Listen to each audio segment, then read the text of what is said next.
Boxing King Media, powered by BYD. Shane Fury, we're out here in Manchester. Bit of a local amateur boxing show, and I bump into you, your lads, smoking people even from like 12 years old. Yeah, listen, this is definitely grassroots here, isn't it? We've got rubbish bins behind us. Smoky venue back in 10 years ago, but listen, it's good. I enjoy these events more than the big ones, to be fair. You told me that before as well. Obviously, watching your lads fight, they were having the skills back today. You know, when you're watching your brother fight compared to your kids, do you feel any different emotions, or is it the same? The kids at the minute, aren't they? They're not doing no damage to one another. When you're a big heavyweight and fucking world class, you can be hitting on that chin, and you can, it's a different kettle of fish, isn't it? But the boys, listen, it was a skills bout tonight. The two of them was on, but one never got matched. His opponent pulled out. But I think it's going to be last fight skills for him, because he done well tonight. Done really well. Your lad Shane, I got to watch your lad John Boy fight last time, and today was young Shane Fury. Yeah. Not hard to remember. You impressed with him? Very impressed. He's coming on. He's coming on every time he comes in the gym. And best thing about the little fucker, he's the sort of child you can tell him, for an example, just an illustration. If you told him, right, Shane, I want you to do 100 press-ups, and then you went on about your business, but there was an hidden camera on him, you count the press-ups, and even though it would cripple him, he would do 100. You know what I mean? Like, he trains very hard. He's probably the hardest training kid in the gym. That's a sign of a champion, isn't it? But there is a couple of others which is more developed than him. But for where he's at, he wants it. You know what I mean? He's our trainer, and I think he's talented as well. In all fairness, listen, he's coming on. But again, the children, aren't they? Well, if you got no issues with that, I've recorded some of his fight. I'll put some little clips up during this. Yeah, no issue. So people can have get him down. Get him.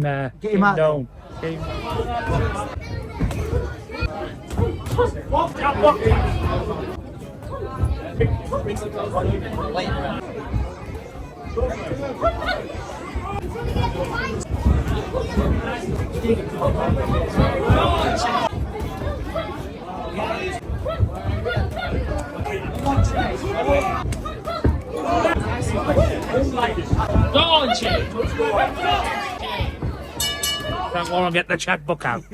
Well, to be fair, the bigger following he has, the more Frank will pay you. Or George, you might. Nah, we've got Turki Al-Sheikh on board now, haven't we? Forget Frank Warren. Well, talking to Turki Al-Sheikh, he put on another mental show on Saturday. You was there. How exciting was that to be there compared to the Fury White? Because you was there for Wembley Fury White compared to AJ Dubois. A total different kettle of fish for me. Listen, I was there as a fan. Thoroughly enjoyed the fight, and it was a major spectacle. With Tyson and White, you're there for business, aren't you? You don't care what goes on, what don't. You don't see it, do you? You're in the change room, you don't see anything. But it was a good event.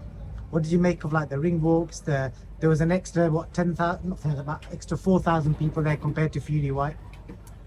Yeah, I don't know. Do you get excited with the ring walks? Does that give you a buzz? Like, I was there when you see them walk out. The music, again, listen, it's probably not for me to say, but when I'm not trying to stick up for anybody here. I just stating the facts of the matter is, when Tyson and White fought, there wasn't one ticket available. Period. You could buy tickets at that fight at the door. So I don't know if there was as many people there as Tyson. And looking around at it, I've seen some empty seats, but listen, 90,000, 85,000, 95,000, whatever. Major event. It was sick, to be fair. And it was a really good night. Very good boxing was on it, all the way through the card. And all I've seen since there is negativity of people. You can't really, you can't please. I think it's just a human being's mentality, isn't it? You can't be pleased. You can have just an illustration again, because I'm really good with illustrations. Yeah, you can have the best looking woman in the world, can't you? Yeah. You can have the best looking woman in the world, have her for 12 months, you start looking up, well, probably the worst illustration in the world, but you'll have a look at that one there, thinking, oh, she's a good sort. Obviously not to do nothing or whatever, but I think Oh, mate, that's a bad illustration. Yeah. But you know what I mean, don't I you? think people know what you mean. People, no one's ever happy, are they? Yeah. You know, You're talking about the negativity. There was a lot made about. It was mainly Simon Jordan. He all came I've out- seen is negativity. Well, Simon National anthems. Yeah. Simon Jordan, the fucking, I don't know what he is, but it's just negativity Jordan. around something what's never going to happen again. The Turki Al-Sheikh is, listen, there's nothing in my pocket or anything like that there, but without him, there's no big fights, really. The big fights is if they make the money, but this fight what's coming on now, what is a pure boxers, listen, you're not going to watch it again. That wouldn't happen without this man. So all the negativity in that there and people not being happy, and it's just what it is, isn't it? It's not going to last forever. So I suggest enjoy it while it's here, because it ain't going to be here for long. 100%, I agree. And obviously, we saw the national anthem. That was made a bit of an issue. out No, of it. fucking clowns, whoever's making issues of it. But then again, listen, we live in a country. If you're not a freak, you're not normal. So listen, well, what chance have you got? What chance have you got to do anything any good? Generally, so it is what it is, isn't it? Yeah. I think you're not got to worry about. It's all right for me to say. I'm not pulling 100 million, am I? But you're not got to worry about what the next man's thinking because they're watching. Yeah. So it is what it is. But it's Yeah. a funny old job, and if you're not like I've said, you don't fit in. You're not normal. You're the weirdo for being normal. So it is what it is. Leave him jog on. When the fight started, I spoke to Tyson literally a few hours before, and he made a key point to me. He said, "Whoever's on the back foot will get into trouble." The He fight did say starts. that, yeah. We saw AJ on the back foot, and then obviously we saw him. And that was his prediction.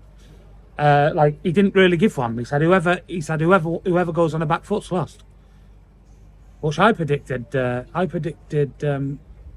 AJ to win. With being in against a live opponent, could go like either way. But if I'd have put me single money on it, I would have put AJ. But that's probably a part of seeing him knocking Garni out and looking good against Otto Wallet. If you'd have asked me, stop you from talking for a minute, Dubois or AJ when he fought Alenius and them guys, I'd have probably said Dubois. But just getting sucked in the thing, it's just what it is. A lot of people were saying before this fight, AJ's not had anyone that's put it on him. Dubois obviously was that guy, he put it on him. Do you think that was the difference, or was it a case of AJ getting his tactics strong, or did he just get caught and not get recovered? I just think Or was Dubois just a better man? looking at it now, I just feel like the bar's just a better man. And if they fight 10 times, the outcome would probably be 8 or 9 times Dubois. How did people get it so wrong? Or even 8 times Dubois, because listen, with the power Joshua's got, he can end you at any time, can't he? So, and he did nearly end him, but he did get clutch as well, didn't he? So, what it is. We saw that another big talking point's been the end of round 4 when AJ went into his corner. He was speaking to his corner, and he said about Dubois that he's shit. And then he said, I live for this moment, warrior spirit. Who said these Dubois shit? AJ was saying. What, in the corner? Yeah, AJ said Dubois shit. What, in the corner? Yeah. Fucking hell. End of round 4. And then he said, I live for this moment.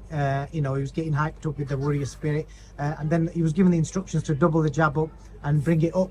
And at that point, there's a viral video where Shane McGuigan's listening in on this commentary, and he said, that's dangerous instructions. If he does that, he's going to get caught with the right hand. And that's basically what happened 20 seconds there. That's been a big talking point. Listen, it's what it is, isn't it? Do you know, everyone's an expert after the fight. It's easy for me to say. Now, obviously, Shane McGuigan said it before it happened, which Shane McGuigan's a very good coach, isn't he? So, but again, it's easy to say stuff, isn't it, when you're not in the mix of it. You know what I mean? So it is what it is. I don't know. It wouldn't have been any instructions that I would have given. Not like I know anything, but my instructions probably would have been just try and get yourself back, because even though he was coming back in the last round, he still took a pummel in beforehand. So probably get your feet underneath for a round or two, and then we'll go again. But again, easy for me to be the expert when the fight's been and gone. You know what I mean? So listen. Ben's a good trainer, and he's done the best he can on the night. Listen, with his fighter, so it is what it is. Leave, just whatever. So Perfect answer to that. Everyone's an expert after the event. He shoulda, wouldas, couldas, and wouldas. that's it. But the McGuigan young man, he called it spot on, didn't he? Last one. What should he do next? Because if you're guiding AJ, you're in his team, you're his brother. Do you want him to fight in? Because a lot of people I've spoken to are saying, you know, if people around him care about him, they shouldn't let him fight again. That's it. But they were saying that about Dubois, to be fair, when he lost to Joyce. So what do you think he should do? Should he rematch Dubois, or should he wait out for Fury Usyk winner? Listen, if you want to box on, you strike while the iron's up. And it's down to him if he wants to box. For me, I don't know. Listen, do you know, it's hard to say stop boxing to these people. For one, they're warriors, aren't they? Joshua showed a lot of bollocks in there, didn't he? He went out on his shield. So no matter if his tactics was wrong, and no matter, I keep on saying, hearing his chin was up in the air, going back in straight lines and so on. Man, whether he was wrong or right or what, he went out on his shield and he tried to win. So for a normal civilian to put themselves in their shoes, it's probably an impossibility. So whatever he wants to do, let him do. But if he does want to fight, you strike while the iron's hot. You wait for nobody. Probably wouldn't be a good thing to wait to have the rematch, because I think the same result will happen again. But they get paid well enough. So listen, you do what they want. If I was his family, I'd be saying, listen, you've earned a fortune. You don't need nothing else. You've done what you've done. 2-time world champion, and listen, really successful man. All the money in the world's no good to you if you haven't got your faculties to spend it. So probably as a family member what loves him, say fuck it off and you've done your job. But talking as a fighter and a business side of it, you've got to go again. Wait for Fury Usyk. Well, there's no guarantee that's going to happen, is there? You know, whereas Tyson and Usyk at? You know, I think the only fight for Tyson out there is Usyk, and God willing we get the win. The only fight you'd want to see him after that would be the trilogy with Usyk, just to settle it. One apiece, go again. But listen, Tyson could get tipped upside down. You know, it's boxing, and it is what it is. You cross the hurdle, what's in front of you, isn't it? It is what it is, Shane. Your famous words. We'll leave it on that note. It is what it is. It is what it is.